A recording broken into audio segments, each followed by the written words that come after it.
Bom, agora a gente continua. Você pode sentar aqui, por favor? A gente. Quer sentar? Acho que você tem que dar outro microfone, né, Vini? É.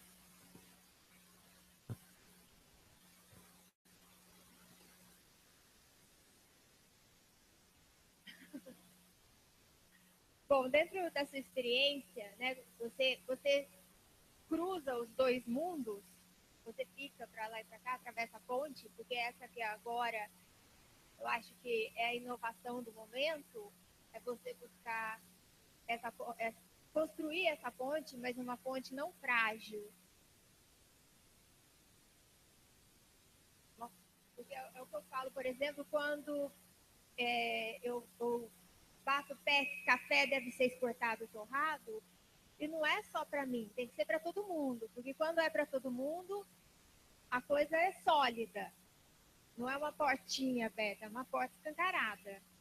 Então, dentro dessa sua expertise, você acha que existe espaço para inovação no setor público?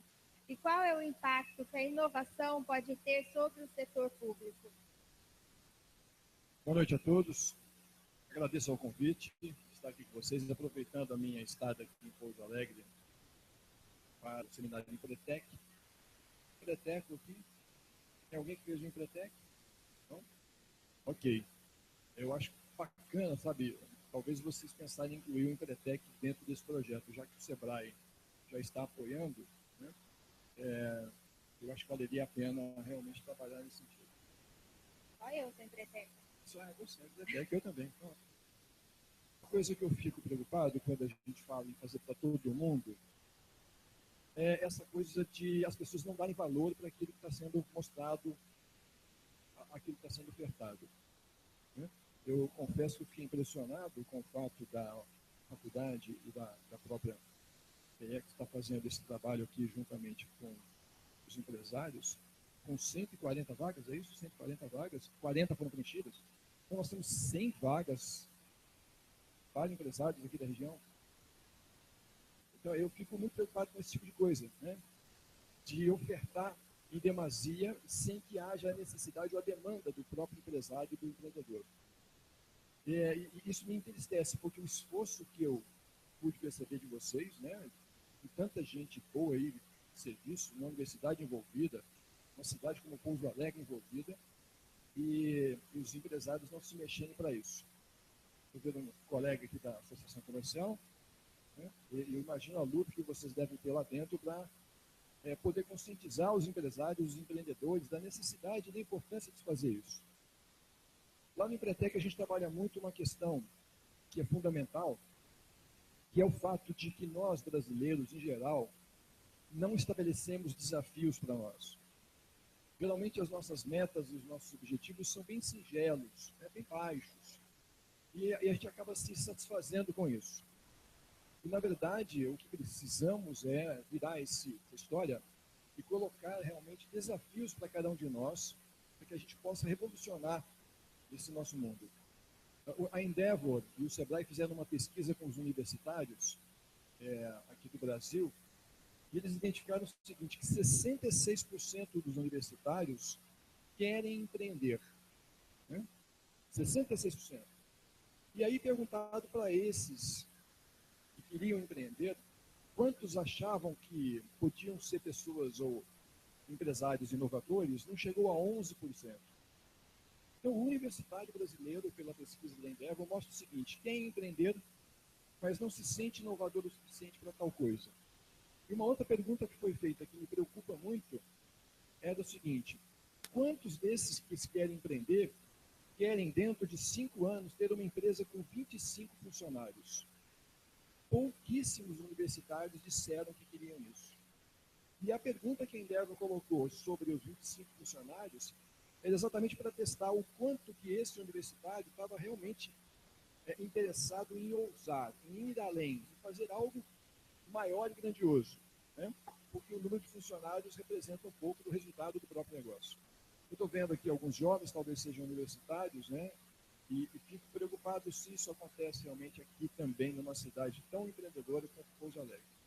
Então, sobre essa questão de criar ponte, eu acho que a gente tem que estar muito atento a convidar as pessoas para ajudar a construir essa ponte, porque aí elas se comprometem com o resultado. Oferecer as coisas prontas, principalmente para empreendedores e empresários, pode ser um tiro no pé, porque ele sente que a coisa está tão fácil que não se preocupa com isso. E a gente pode reverter essa situação, né? Acho que o mais difícil vocês já conseguiram, né? Esse trabalho que vocês estão trazendo, para mim, foi uma novidade, é uma coisa muito importante para o nosso país. Na cidade onde eu moro atualmente, que é Araxá, nós temos várias pessoas que exportam, todas elas e todas essas exportadoras são microempreendedores individuais. Então, é uma exportação que praticamente não tem uma repercussão dentro da economia da cidade. Lógico, nós temos duas mineradoras e tem uma delas que é a CBMM, que é uma das maiores exportadoras do Brasil, temos de receita, é a maior empresa lucrativa do estado de Minas Gerais, teve maior lucro, mas isso não reflete no dia a dia da cidade. E a gente precisa aproveitar essa situação. Então, construir junto essa ponte que você sugere para que as coisas possam acontecer. Fazer a ponte chamar todo mundo, eu particularmente não vejo. Outra coisa é que hoje em dia vemos muitas vezes pessoas que pensam em empreender por uma questão de necessidade, ou porque gostariam de ter determinado tipo de empresa. Se demitir, ela tem que montar um negócio. Gostaria que você comentasse sobre as diferenças entre empreendedorismo de necessidade, de vontade e de oportunidade. Ok, você fez uma pergunta que eu esqueci de responder, que é sobre a inovação do poder público. Né?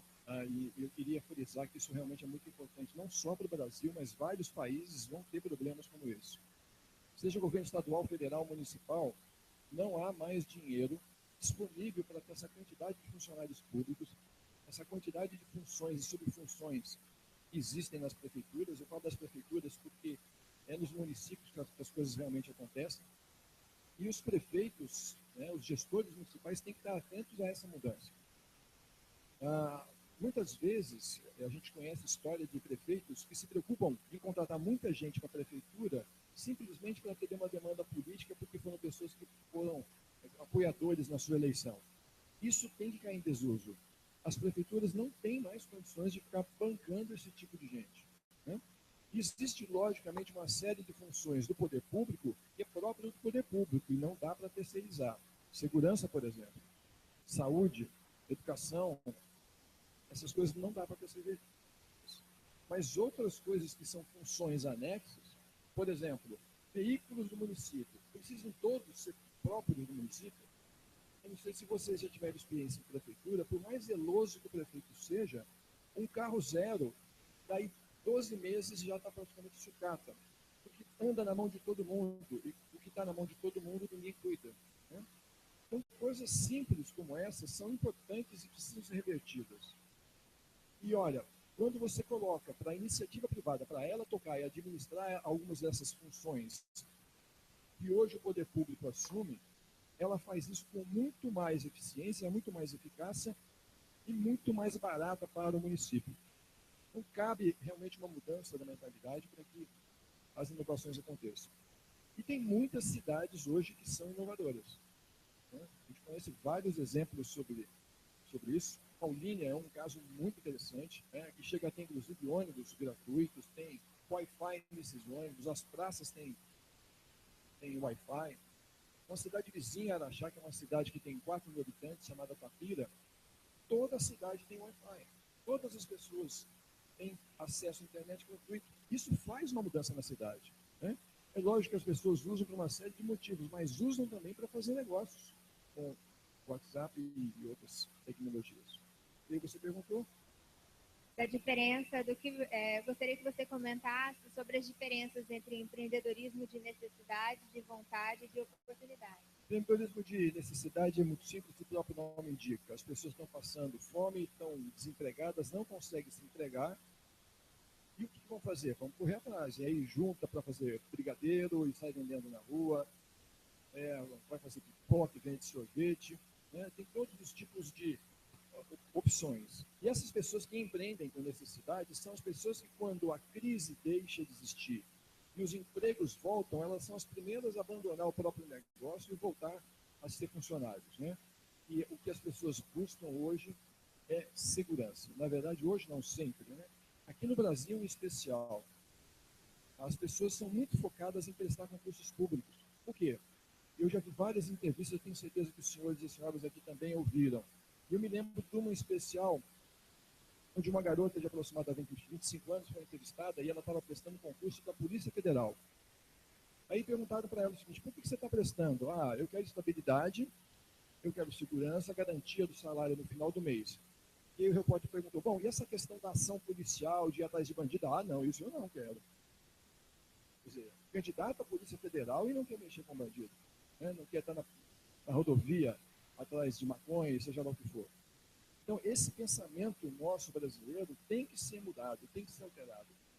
Nós temos que trabalhar um empreendedorismo, que é um empreendedorismo de vontade, que a pessoa realmente se propõe a isso. A gente tem visto muito isso em alguns jovens, como eu falei, na questão das pesquisas. Agora, o que realmente muda a nossa economia são os empreendedores que empreendem por oportunidades, né? O Brasil é um país riquíssimo de oportunidades. Hoje, lá no Empretec, nós fizemos uma dinâmica com os participantes, moradores aqui de Pouso Alegre, e a pergunta era o seguinte: quais são os problemas e as necessidades que a cidade tem que poderão ser transformadas em negócios?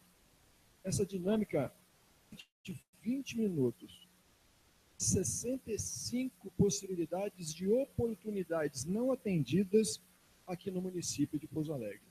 Olha só, em 20 minutos nós identificamos, né, o grupo identificou essas 60 oportunidades. Nem todas, logicamente, serão oportunidades muito viáveis, mas muitas ali serão. E isso, logicamente, poderá ser aproveitado. Passar ao lado dessas oportunidades não está vendo. A gente precisa abrir os olhos, né, e buscar essas oportunidades, se transformar num caçador de oportunidades. Nós precisamos pensar em programas que unam a sociedade, o poder público, a academia e empreendedores. Como você acha que isso pode ser feito assim, de uma maneira fácil, né, ou mais rápida? Olha, eu acho que se tiver o apoio do poder público para facilitar essa união, ou de entidades representativas como a Associação Comercial, o SEBRAE, eu acho que isso acontece muito facilmente. A academia, ela geralmente pesquisa para si mesma, né? E diferentemente do exemplo que a Univas está dando para nós, as universidades, as faculdades que eu conheço e trabalho, elas têm uma dificuldade muito grande em abrir as portas para os empreendedores. É como se isso fossem duas coisas antagônicas, não se misturassem, fosse água e óleo. E, na verdade, uma complementa a outra. Porque as coisas que são descobertas e trabalhadas na academia podem sim e devem ser trabalhadas e passadas para os empreendedores, que podem transformar aquilo em dinheiro. Então, isso é fundamental. Então, a boa vontade política é o primeiro passo para que isso aconteça. O empreendedorismo brasileiro, na sua opinião, está maduro para trabalhar com o setor público? Eu acho que o setor público que não está maduro para trabalhar com os empreendedores. Isso é verdade. Os empreendedores são proativos, são interessados, correm atrás do que querem, né? E o poder público é aquela morosidade que todos nós conhecemos, aquela lentidão, aquela dificuldade que tudo aconteça, o medo de fazer acordo com os empresários, porque hoje em dia falar que tem acordo com o empresário, a coisa fica muito perigosa, porque o empresário hoje virou bandido, né? E isso é assustador. E isso também me preocupa, porque nós temos essas grandes empresas, né, grandes construtoras, que têm alta tecnologia para construir obras de infraestrutura, que são coisas que o Brasil precisa demais, e os empresários estão sendo escorraçados aí, né, presos e servem aí como Judas para a mídia, né? Não estou dizendo que eles não tenham que pagar pelos erros que cometeram, não estou dizendo que eles não tenham que ser presos, mas eu acho que há um exagero no processo, porque se essas empresas não participarem do processo de crescimento do Brasil, nós vamos ficar mais para trás. E se começar a chamar a empresa externa para fazer o trabalho aqui dentro, nós vamos deixar o nosso dinheiro sair para fora. Então, nós temos que estar atentos a essa questão, sim, imoralidades, corrupção nunca mais, mas não precisa escorraçar, porque nós vamos precisar dessas grandes empresas para o Brasil voltar a crescer. Seguindo essa deixa sua, tem uma palavra que sempre é muito associada com questões de tecnologia, que é o hack, né? O hacker, que significa uma capacidade de recombinação de elementos para a criação de coisas novas. E muitas inovações no setor público são vistas como um grande hacking, que eu preciso desconstruir para fazer. Porque o setor público é muito diferente do setor privado. O setor público possui muitas amarras e o desafio é como estimular um ambiente de confiança entre o setor público e as novas ideias. Ok. No nosso país, o poder executivo é um poder muito forte. Hoje eu sinto que o poder judiciário ganha uma força especial e eu acho que o que está acontecendo no Brasil é um fruto disso. Mas ainda o poder executivo é muito forte. O prefeito de uma cidade, ele pode atrapalhar o crescimento de uma cidade se ele quiser. Porque a força dele, a força do poder executivo é tão intensa, né? Quando a gente pensa, por exemplo, no poder legislativo local, Câmara Municipal, não estou falando de Pouso Alegre, que até porque eu não conheço, mas se você vai nas cidades, você percebe que os vereadores são dependentes do prefeito. As coisas não acontecem como o vereador quer se o prefeito não autorizar. Então, o poder legislativo fica no bolso do poder executivo. O poder judiciário, às vezes, ausente. E aí, o que acontece? Um executivo, um prefeito, começa a tomar conta da situação e faz o que ele quiser. Então, é impressionante quando a gente vê um prefeito empreendedor à frente de uma cidade, como faz uma diferença gritante quando você tem isqueiro. É uma coisa fora do comum. Uma cidade aqui próxima, chamada Caxambu, o prefeito atual perdeu a eleição e no dia seguinte ele renunciou ao cargo e foi embora da cidade. Quer dizer, um cara desse tem que ser preso também. Como é que faz isso com uma cidade? E o vice-prefeito não quis assumir porque sabia que ele já era rompido com o prefeito. E sabia que o prefeito fez coisas escusas nos anos anteriores. E ele falou, não posso assumir a prefeitura desse jeito, senão vai sobrar para mim, eu vou ter que pagar por isso. Aí ele contratou uma auditoria e está lá resolvendo para que ele possa administrar Caxambu pelos próximos 2 meses e não levar essa facada pelas costas. Então, olha como é que pode, quer dizer, a pessoa está preocupada com ela mesma. Estou dando esse exemplo de Caxambu, que é uma feiura que foi feita, uma sem vergonhice, uma falta de caráter. O cara mamou ali 3 anos e tanto, e aí faz essa palhaçada. Então, esse tipo de gente que é eleito. Né? Então, cabe a nós, agora, eleitores, né, estarmos atentos a isso para escolher corretamente. Se você coloca um prefeito que é parceiro, a cidade vira outra. Eu tenho esse exemplo lá de Araxá, um prefeito que foi parceiro da comunidade, ele abriu mão do poder para compartilhar com a sociedade civil organizada, e foi muito interessante, os resultados aconteceram, e todo mundo dava a ele o crédito dos resultados que aconteciam. Tire o poder, esse poder volta para você de uma forma muito positiva. É a história que eu falo que eu não posso abrir a porta só para mim, né? Porque se a gente abre só para a gente, vem outra pessoa e fecha. Agora, para terminar, é uma dupla, né? Como o governo pode fomentar o empreendedorismo e como os empreendedores podem auxiliar o setor público em seus desafios? Toma lá da cá. Se a administração, vou falar da administração municipal que é mais fácil para nós, terceirizar aquilo que não é vital ou não é essência do poder público, ela já está fazendo um trabalho muito interessante. Né? É terceirizar aquilo que pode ser terceirizado. E, logicamente, isso vai fazer com que as empresas assumam essas funções, gerem emprego, renda, aquela coisa toda. O que os empreendedores podem fazer? Se aproximar mais do poder público. Porque hoje os empreendedores têm receio de falar com o poder público. Né? Então, essa aproximação é importante. E eu entendo que quem tem que dar esse primeiro passo é o poder público. Bom, obrigada. E obrigada a todos por escutarem a gente. Boa noite. Obrigado.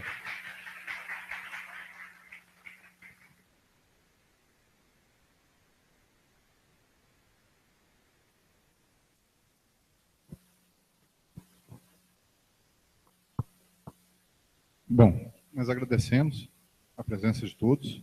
Damos por encerrada essa solenidade de abertura da cerimônia de lançamento do projeto de extensão industrial exportadora PX Pouso Alegre.